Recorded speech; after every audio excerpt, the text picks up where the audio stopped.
Recording computer and off the full line.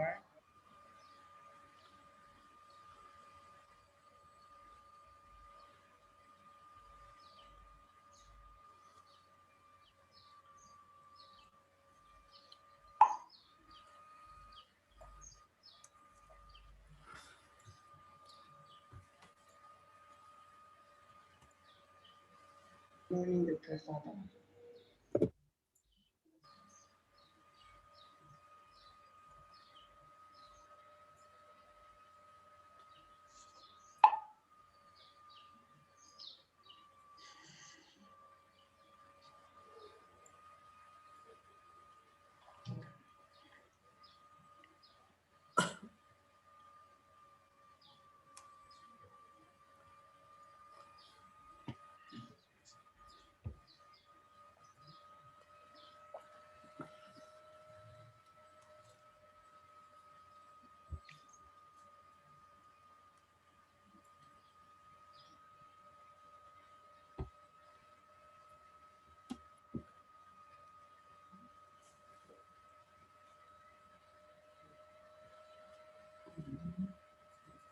I see everything is ready, and we shall start. And the authors will join us for sure. Good morning, everyone. Dear valuable authors, keynote speakers. Yesterday it was indeed great job from your side. Even I have been in session, parallel session at the same time. The quality of the presentation, it was discussion was indeed perfect. Even in Turkish session as well. So we were very happy actually to see those discussions. I really appreciate that. And so maybe Professor Jose may join us during the playing keynotes and discussions.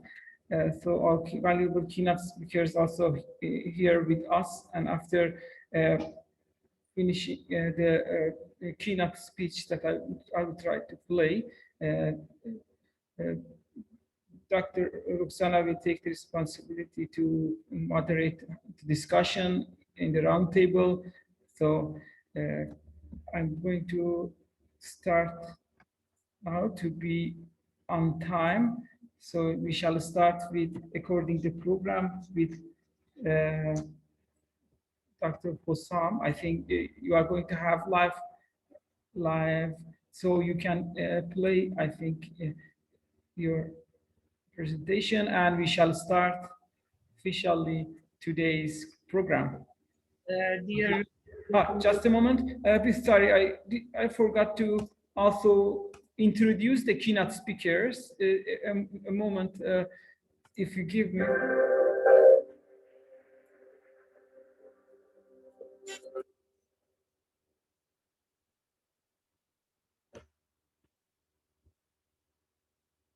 Dr. Hussam Hussain, holding PhD in Architecture and Urban Planning from Yale American University. He is specialized in coastal territories, urban adaptation, and regeneration strategies. He currently holds a position in the Architecture and Urban Design program at the German University in Cairo.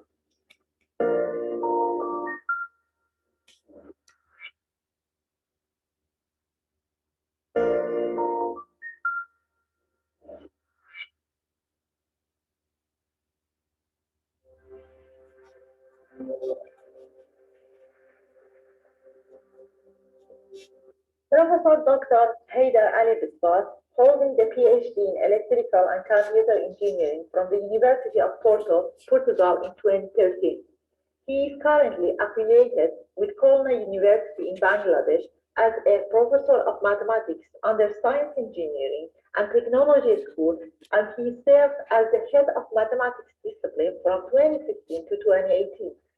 He has more than 20 years of teaching and research experience in the graduate and postgraduate levels at different topics.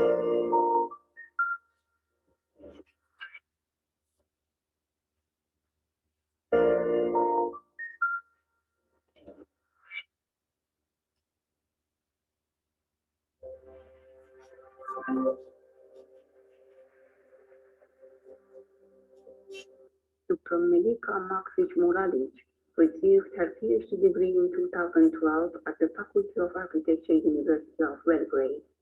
Her areas of interest are the institutional framework of planning and spatial development, large-scale retail building policies, planning experiences of developed European countries.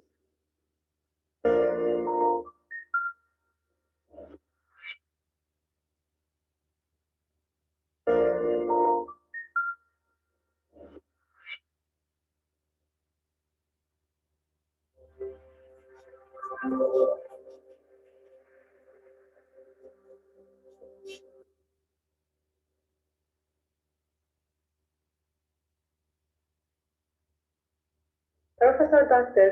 Meekham holds PhD in urban planning from the University of California, Los Angeles.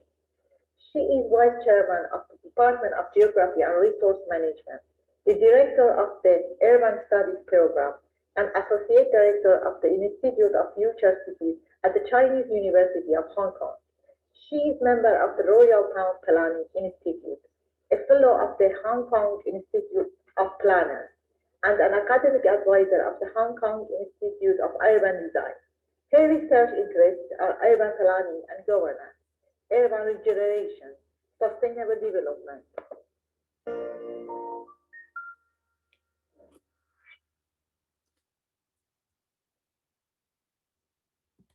Thank you very much. It was a very short introduction. The bio that I had from you actually it was indeed powerful, but I asked my colleague Dr. Mariam to shorten it to exactly 30 seconds. That's why it was a little bit short. I apologize. I will try to put in the conference proceeding and the website for sure. So it is also great honor for us to have you here, dear Dr. Melika Hossam, indeed. So we shall start with Dr. Hussam Hussein. So dear valuable authors, let's clap our hand for Dr. Hussam Hussein. Dr. Hussam, the floor is yours. And thank you. Thank you very much. Yes. Well, yes, you are right. We always have a problem with very long descriptions of ourselves. And even in this time, I had a problem that I have a very long lecture of about 1 hour. So thanks to the chairpersons, they allowed me to present a whole 1 hour now in the conference. No, this is a joke. Don't worry. It's only to see some people waking up. And I think you have seen a whole day collapsing in front of your eyes now, you know. So, no, yes, the lecture is actually 1 hour, but I will just give a brief of 10 minutes during my speech now. And then the chairperson would be very kind to direct the audience and the authors to the YouTube lecture, if you don't mind. First of all, you can see my screen, right? Yes. Yes. I would like to thank you very much, Dr. Horash and Dr. Rosanna, for this kind invitation and for the successful conference every year. And as I said in the beginning yesterday, we have seen how it's developing every year, and it's really unbelievable effort that you are doing and you're putting together and to grow it, not only in terms of number of articles or the number of audience, but even the quality of the authors. And we have seen this yesterday in the session. So thank you very much for this. So the claps are actually for you, not to us. So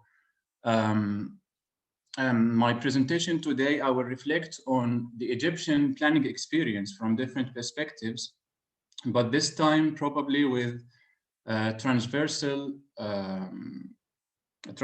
concepts or scales, or in sometimes even time periods. So I will start the presentation reflecting on the structure of port cities in the ancient time, and then how it developed, how the regional planning developed to the territorial, then to understanding probably the contemporary structure of the planning in Egypt, but always from a territorial Mediterranean perspective, and reflecting from the urbanization recession of the whole Mediterranean coastline in particular. So in this brief, let's say, teaser or promo, I will just raise the questions that I try to answer in the lecture, and you will be so kind then to watch the whole lecture. So what we see in front of us here is actually, these are three different cities in the Mediterranean with three different structures, and they are port cities, ancient port cities. So I ask the question regarding port cities: are they a potential in our contemporary day, or do we need to transform our understandings of these structures? Meaning that, is port cities really important, or is there more important elements than these structures in our present day? I ask, how did the ancient port city structure lead to the contemporary understanding of territorial connections? And I do this during the lecture by analyzing several cities on the coastline of Egypt and the Mediterranean to understand the transversal connections between them, either by the coast-water relation or even in the hinterland through the railways or the network connections, and how that led to the understanding of new port conception, represented sometimes by a canal in some cases, such as the Suez Canal, which has created or several cities were born along this canal. So again, are they potentials, or we need to transform the understanding of these concepts? I ask myself, how did the concept of port city change or transformed over time? Of course, every time or every time period had its special characteristic. So how did the relation between the land, the water, and the function of the port change from being a fortification or only for trading to being an integral passage, such as river and canals, from previously being urban cross-continental element? And how this changed from being a human, serving a human activity, into serving much more complex structures. And in the middle of this territorial conception, what is the role of Suez Canal in this transformation? And how did this transformation of port-city relation change even the rural structure in our regions? And consequently, I ask, do we really have a population crisis, or is it only a concept that we try always to surf around? But to answer all these questions, a study probably over the 3 past years have been conducted on different levels, between courses, between personal research, between PhD and other activities, which led me to study the whole Mediterranean coast represented by 21 countries to understand several connections, several aspects and factors. And of course, statistics at the end are important to come up with conclusions, where at the end we find that along 21 countries in the Mediterranean, the utilized area actually of the coastline is only 4.35%.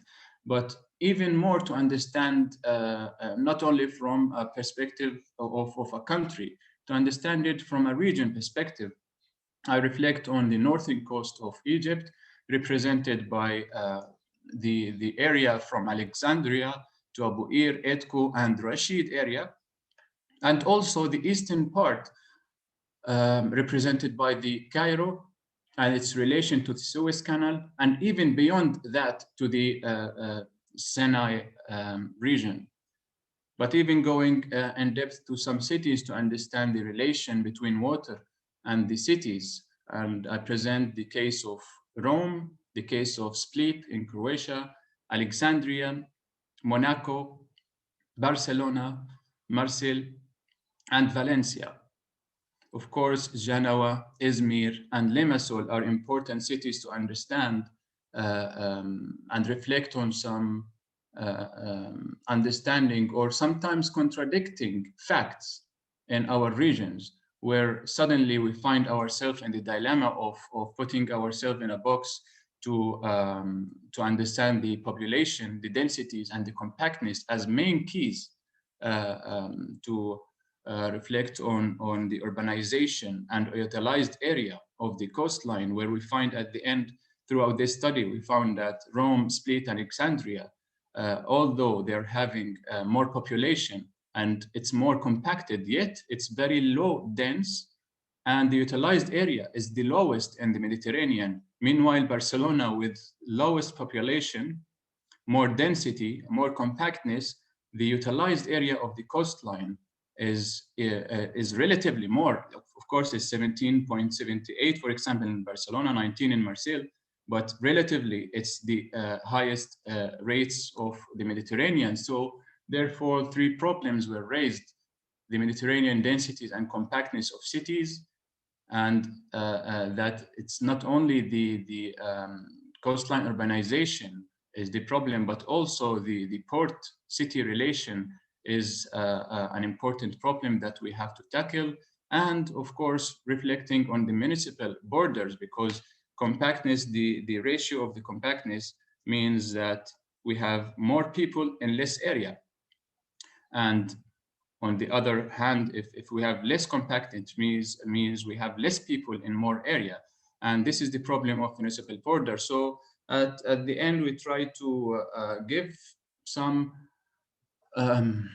proposals, probably very theoretical proposals on what is the sustainable density rates that coastlines must adapt in each of the countries in the Mediterranean. But of course, we don't forget about the rural, and the rural structure is in these areas, and how to preserve the connection to the sea while the canal is dominating the development, at least speaking about Egypt, where the whole concept of, or the whole ancient structure of port, city, land relation has collapsed in our day, because we have I think more important elements to be involved in or included in the development of, or in the planning development of our cities. This is why we always see a disconnected relation between port or water and the city. So we put some guides or some conclusions related to the problems of population densities and compactness, as when we have more compactness and less densities, we will probably always have less connection to the ports. When we have less port with less relation to the city, we will have always less mobility among coastal areas and hinterlands. And when we have less rural development, we will have less connection to the coast and less economic domestic income. Of course, here I am just putting some keywords that are the result of the study, but in order to understand probably in a better way these results, we need to have a look at the whole lecture, and at the end to correct some concepts and understanding where the population, in my opinion, is not really the problem in our region, but the distribution of population. Because when we say that the coastline of the Mediterranean is only 4% is utilized, then I think we don't really have a problem with population, but rather we have a problem with the municipalities or the governmental policies trying to limit or distribute the population in certain areas, and therefore the centralization of economic activities are also the result. And we always look at rural versus urban, or rural developments versus urban communities in our region. But I think we need to find a solution into how to integrate the rural and urban, and even port cities are not anymore relevant in our contemporary planning. Rather, we need to think of port canal cities rather than a port city, and integrate that into new let me say, urban communities instead of new urban or new rural communities, where local planning would be guided towards this concept. And surprisingly, I would probably go against the point raised yesterday by several authors and even keynote speakers that we need to lower the percentage of the population in the world. I say that no, we need more population in our regions based on the statistics and numbers. I think we really need more population to balance the densities in our regions. And of course, this will go in parallel with balancing the resources that we have in our regions.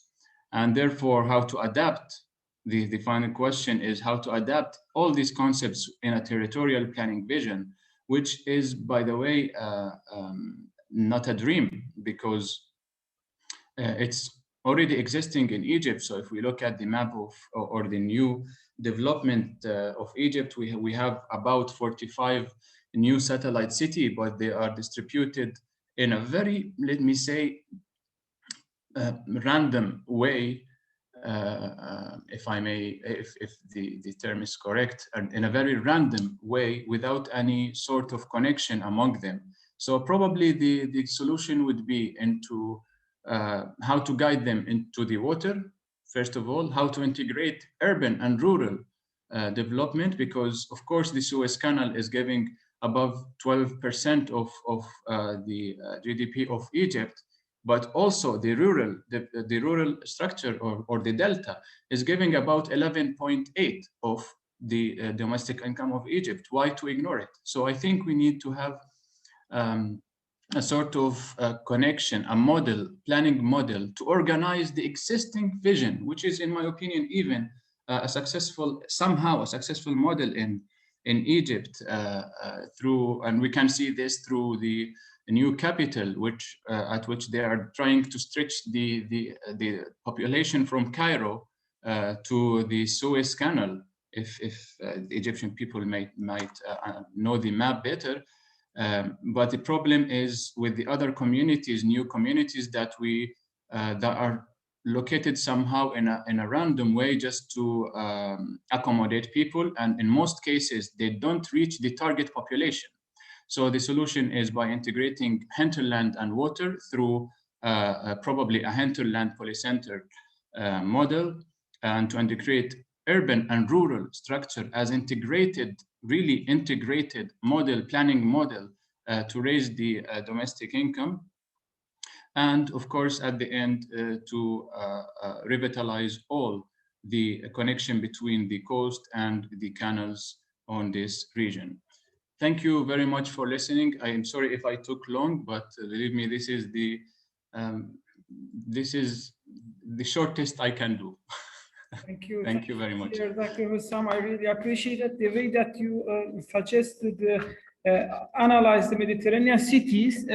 Looking forward to see, first of all, full video, and at the same time, the suggestion of increasing the population is interesting, and there might be also some question. Of course, Professor Me, also urban planner from the University of Hong Kong, also might have some questions, since it is also she also specialized in this field. But the way that you suggest this method to analyze the cities, to propose that idea of increasing the population is interesting, and we shall have some discussion part. The authors also might have a question, so we will continue, if you don't mind, at the end, the discussion part.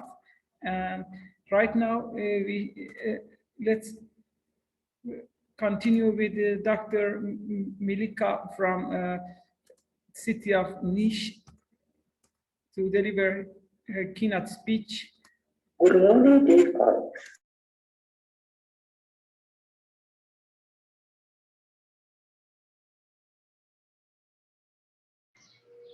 Dear Dr. Urash, we cannot hear their voice. Would you please replay? My name is Milica Maxi. It is my great pleasure to participate in this conference as a keynote speaker. Thank you for the invitation. Special thanks to Dr. Urash Ahmadnia. My name is Milica Maksic-Mulovic, and I come from the Institute of Urban Planning, City of Niš in Serbia.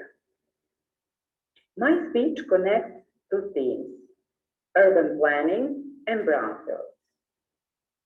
Are planning policies for brownfield sites properly defined? Does the planning process allow for efficient brownfield regeneration? Serbian cities do not usually include the theme of brownfields in their planning policies. I will present here the case of the city of Niš, which included the theme of brownfields. I believe that the recommendations of the Niš case study can be applied internationally. There is a wide range of definition of brownfields. American and Canadian authors connect brownfields with contaminated sites, while European countries' definition of brownfields varies from country to country. Developed countries have long-term experience with the problems of brownfields, while acceptance of brownfields in post-socialist countries was delayed by approximately 30 years. There are no unique key factors in successful brownfield regeneration. Many studies have pointed out the need for collaboration among different actors. Planning instruments can be divided into classical instruments of urban planning and informal practices. The system of planning documents in Serbia is defined by the law on planning and construction. The law divides plans into spatial and urban plans. This is the spatial plan of the Republic of Serbia, the plan for the whole territory of the country. This plan from 2010 is the first plan in the history of Serbia that recognized the term brownfield. The regional spatial plans, the plans for the middle level of spatial organization, include the theme of brownfield. The spatial plan of the administrative area of the city of Niš, the plan for 5 municipalities, and general urban plan, the plan for the urban area, outline significance of brownfield investments, list brownfield sites, but they both lack more detailed analysis of the individual locations, their surfaces, and specific mechanisms for regeneration. Many institutions in the city of Niš are included in the planning process, but there is no specific institution in charge of brownfield regeneration. In the next part, I will present the planning process of 2 brownfield sites in Niš, the electronics industry and the Jastrebovac factory. These sites belong to the industrial brownfield, which were social enterprises restructured over the course of time. Both are located on the outskirts of the city on the main traffic routes. This is the Jastrebovac factory within General Regulation Plan. Within the catchment area of the plan, the Jastrebovac factory compass was only one of its parts, 2.5% elaborated by the plan. The plan, besides the Jastrebovac factory, contained other industrial and business zones and housing zones. Therefore, uses of space, construction rules, and infrastructure equipment were given at the level of zones, not specifically for brownfield sites. In the plan, the roads in the Jastrebovac factory were not defined as public surfaces, and the owners of complexes were left to regulate traffic networks by mutual contract. This did not prove to be a good approach. The urban plan did not determine areas for public functions, public greenery, nor it directed specific attention to cultural heritage. No specific institution was in charge of actors coordination. There was no association of private companies to unite all the enterprises and present their interests. All private actors acted individually with partial information, often with mutually confronted attitudes. There was no inclusion of civil sector actors in the process of plan preparation. The elaboration of brownfields in other general regulation plans was similar to the case of Yastrebat's factory with the same problems. The case of the electronics industry will be presented here as a positive example in brownfield site planning, whose planning process differed from the planning for other brownfield sites in a niche. Since 2000, when the process of privatization started, there were numerous problems in the functioning of the complex, mostly related to traffic and infrastructure. In 2013, the city of Nice joined the international project, within which experts share their knowledge in brownfield regeneration. Two documents were prepared, the location registry and the previous feasibility study. In 2014, the detailed regulation plan for the complex of the niche electronics industry was prepared. Within the complex, main roads were defined as public. The reconstruction of infrastructure network was planned within the roads as public. Unlike the Yastrebat factory, the planning process for the electronics industry was marked by good coordination of all actors. As the city of Niš was very interested in activating this site, the mayor's office was in charge of the following plan preparation. The entire process was supported by the international organization East Ambero Icon Consulting Group, whose experts share their knowledge in the planning process to improve the plan. The Association Mediano, which represented the interests of businesses from the complex, actively followed the whole planning process. On the other hand, the lack of civil sector involvement marked the process of plan preparation. The detailed regulation plan particularly valorized cultural heritage and promoted archaeological findings and industrial heritage objects. The central part of the complex was defined as an industrial heritage protection zone. The plan especially considered public functions, designated areas for green space, school, and infirmary. These are recommendations for future planning practices. There is a need for preparation of a planning document which elaborates in detail brownfield location.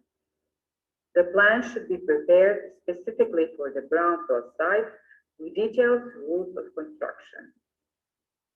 The preparation of location registry and the previous feasibility study before preparing the urban plan is recommended. Defining certain areas as public functions and greenery within the complex and promotion of archaeological and industrial heritage as tourist potential increase the quality of urban plans for brownfield sites. By mutual cooperation of enterprises in brownfield regeneration, better results can be achieved. Ways for civil sector engagement should be found. A specific institution in charge of brownfields at the local level would improve the process of regeneration. The inclusion of international organizations should be supported in future in order to gain international experience in the brownfield regeneration process. Thank you for your attention.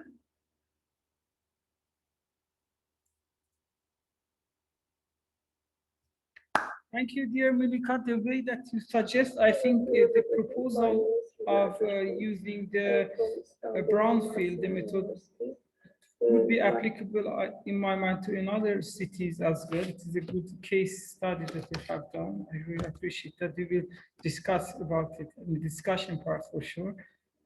I really appreciate indeed. So we shall continue with Professor Dr. Mee's presentation. If you don't mind, just a moment to play the video, then we will discuss. Hello, my name is Mi Kang. I am a professor at the Chinese University of Hong Kong. I'm the Vice Chairman of the Department of Geography and Resource Management and Director of the Urban Studies Program.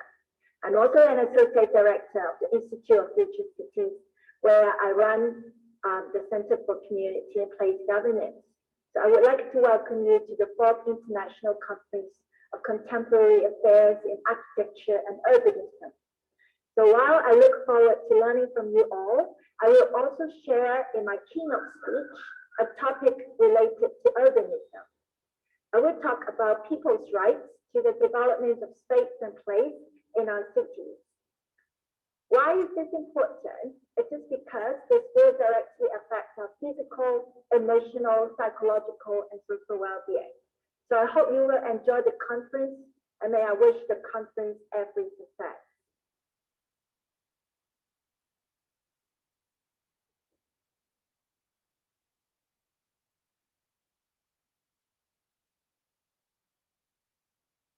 Today, I'm going to talk about people's rights to spatial development for multifaceted well-being.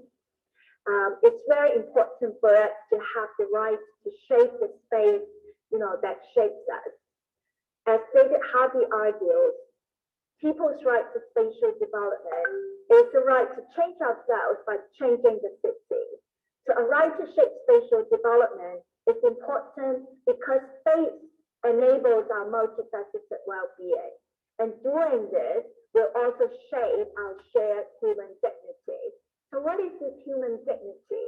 It's very important. It's the absolute inner world of a person. It's an ability for us, recognizing that each of us can think conceptually, we can deliberate, we can discuss, and we can make free choices. It's a natural ability to shape our own lives. Right? So dignity is the moral basis of our shared humanity.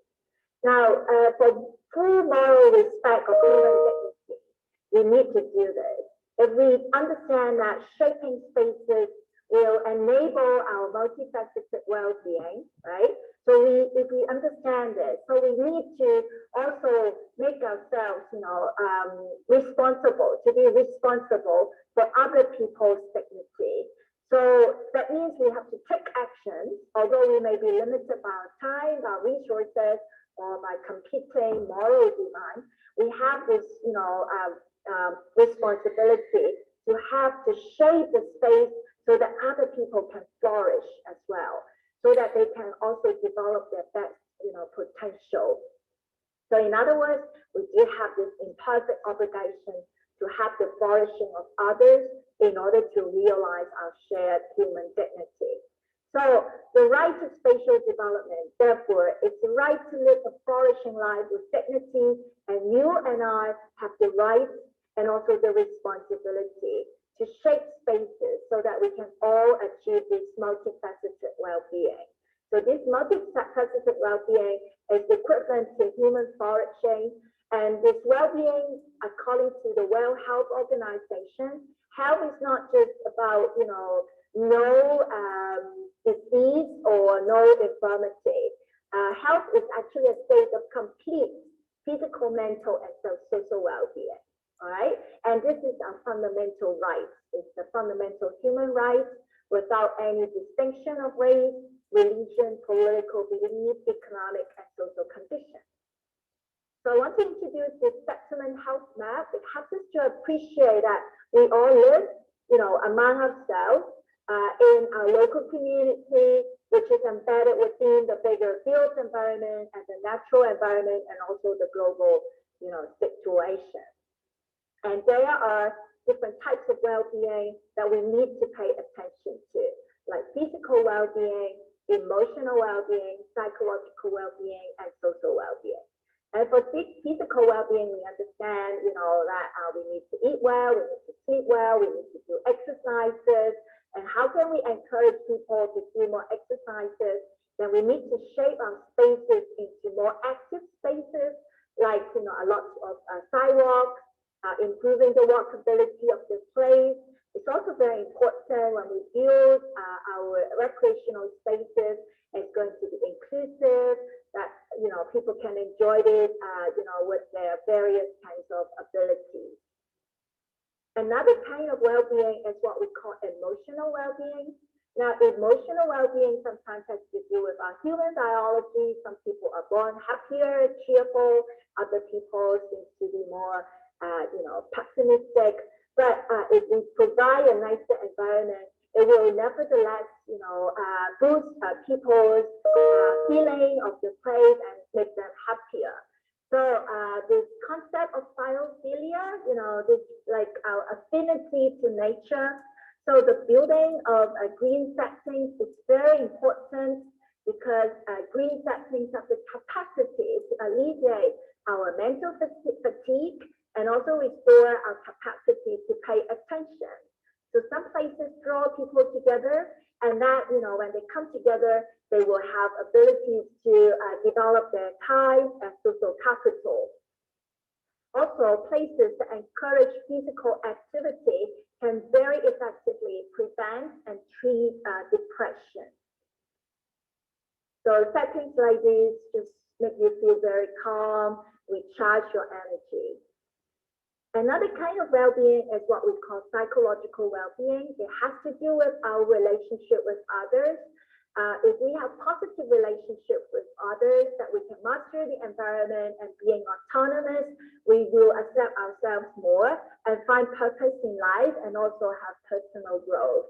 Like Professor Kawachi and his colleagues argue that social capital actually affects our health, our well-being, because through the exchange of network-based resources, such as social support, collective actions in the built environment, that will provide opportunities for us to interact and also promote investment in a shared space.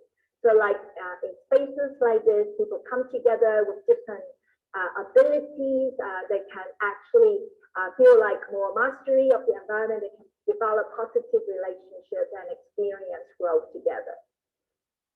Okay, and then the social well-being is also very important. So the emotional and the psychological well-being are about the person, but if people experience that kind of connection with people and connection with the environment, they will actually, they together will promote social well-being. They will accept one another, they can actualize their potentials, they can contribute to society, and they can be sort of more integrated with, the bigger community. Like Professor Hugh Barton argued that social inclusion is critical for health and is related to place qualities or place inequity.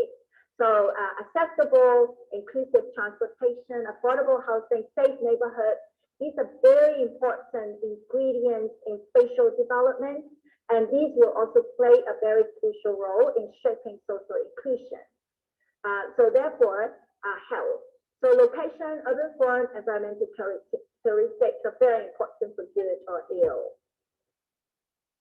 Like, Professor Creswell said, place is a kind of necessary social construction, something that we have to construct in order to be human, right? So this is our human dignity, that we come together and we construct this space, and we hope when we construct this space, it's going to promote multifaceted well-being, it's going to flourish everyone. That is, facilitating our shared humanity.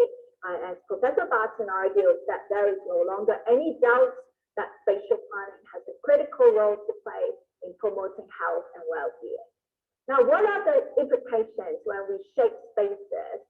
So this right to physical well-being means that for architects, for planners, we have to create place qualities that will promote physical well-being. We need to create places for emotional and also psychological and social well-being as well. Say, for example, allowing private spaces, right? You cannot really allow people to live in too cramped an area. We need to provide living infrastructure so that people can satisfy their needs. They are drawn to this green environment because of our biophilia nature. And this moving infrastructure can also draw people together so that they can develop social capital. So the socio-pantic spaces that allow people to come together is also very important for our well-being. Complete neighborhoods, right? Allowing people to satisfy their needs within like 20 minutes neighborhoods is very important. Or building streets which are not just for cars, but streets with pedestrians, with cycling, with trees, and with economic activities is very important to boost our social well-being. Or like building walkable neighborhoods with a lot of sitting out areas or even economic activities. Community forums also very important. Local markets, allowing economic activities, but at the same time also accumulation of social capital or public spaces, public realm for play. They are, very important. So I hope to conclude in this talk, you can realize the importance of our responsibility and our right to spatial development, because these will actually directly affect our multifaceted well-being. And when we shape the space, we need to provide, privacy spaces for people to retreat a little bit, even in the public domain. Very important for us to provide green spaces, biophilia spaces, biophilic design, bringing nature into our spaces. If you cannot do it, at least, bring something that simulates, nature in our design. That would also help. Or we should also provide a lot of socio-pantic spaces so that people can come into one another. They can develop social ties, social capital, and make sure that all the spaces are going to be socially inclusive. That's what I want to share. Thank you. It was great. Thank you very much, dear Professor Dr. Me. Indeed, we need to regain people's right by, let's say, our approaches in our design planning, looking back to the Mediterranean, our history and Mediterranean, Middle East, and let's say medieval cities. We can see that everything have been designed based on human scale, and their social right have been. Maybe it is my problem. The YouTube was open, sorry. Looking back to the medieval cities, and we can see that everything have been designed based on human scale. Their social right have been, let's say, dedicated throughout 1,000 years that have been designed. But unfortunately, during those modernist period and after Industrial Revolution, because of those massive construction, urban designers for a short period of time, they lost to adapt themselves based on the traditional rules and regulations of, let's say, people's right. That's why nowadays you raise this question exactly. It is nowadays problem of regaining the people's right in our social spatial construction of the cities that we will discuss within a short minutes. So I will give the floor to Dr. Roxana and Hussam to start the discussion. But before that, I would like to thank Professor Dr. Haider that he accepted to have his own keynote speak in his own session. Then last things, I'm going to give the moderation to Dr. Salar. Thank you, Dr. Salar, accepting the invitation, and Dr. Roxana later will start to continue the discussion in the keynote session part. So you may start, Dr. Roxana. I am going to give it to Salar, the moderation. Good morning. Thank you for accepting the invitation. Thank you for the participants of being called. Yes, Professor Dr. Haidar, since his topic was related to the recent studies, will deliver his keynote speech in session A at 3:50. He will deliver his speech in session A. Before starting the discussion, I wanted to announce. Thank you, Dr. Wassam, for your interesting work. Of course, I have some questions since the topic brings some misunderstanding to the scholars. That's why we are here to clarify our mind. And thank you, Dr. Me and Dr. Melika for the topic. In fact, Dr. Me, it was very interesting because yesterday one of our keynote speakers was talking about biophilia in